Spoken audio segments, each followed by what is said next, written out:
m'appelle Clémence Chapeau, je suis infirmière thérapeute par l'animal et équithérapeute.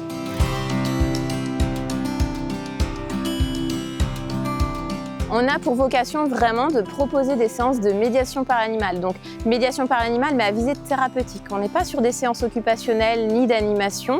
Par exemple, pour les publics qui sont atteints de maladies cardiovasculaires, l'objectif pour eux c'est qu'ils maintiennent leur mobilité avec le cheval. Il est démontré que du coup l'animal diminue le rythme cardiaque. Donc il y a un effet déstressant, apaisant.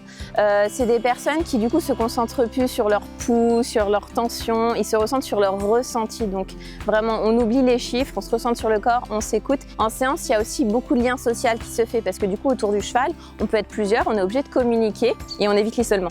La marche est très recommandée pour les personnes qui ont des problèmes cardiaques parce que ça aide à faire circuler le sang. En fait, il faut bouger. C'est une marche, on fait des fois 4-5 km sans s'en apercevoir parce que le cheval en fait nous amène à une allure. Moi j'ai 4 stènes. Et je suis venue. Bon, la première fois, j'avais très peur des chevaux. Et ils m'ont appris à me rassurer devant les chevaux. Et maintenant, je me promène avec eux.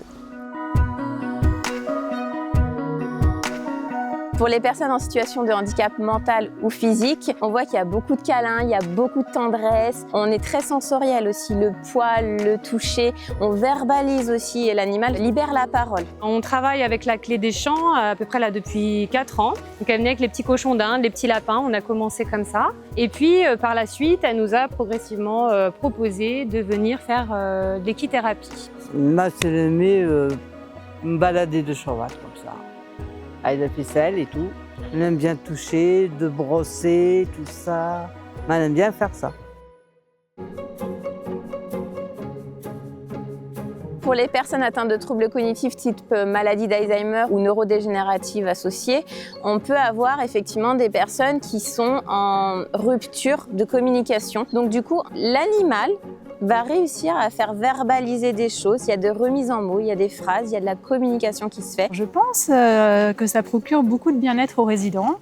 Déjà, ça leur permet de reprendre un petit peu de contrôle sur leur environnement parce que les résidents, bien souvent, ils sont en perte d'autonomie et ils ont du mal à s'occuper d'eux-mêmes.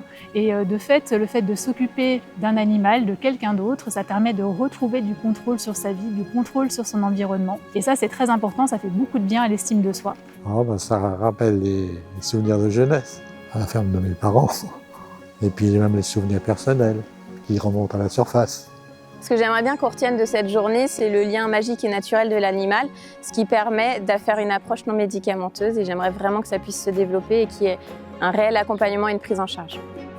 Grâce aux dons de l'Institut Cerba, on envisage du coup de créer un chalet d'accueil en bois. L'objectif de ce chalet en bois, c'est de pouvoir accueillir même au moment où la météo n'est pas des plus favorables. Le but est de faire sortir les publics en institution vers la clé des champs. Du coup, bonnes vacances. On se revoit en septembre, donc n'oubliez pas de continuer à bouger pendant vos vacances. S'il fait chaud, on sort le matin, on sort le soir, mais pas de prétexte, on bouge.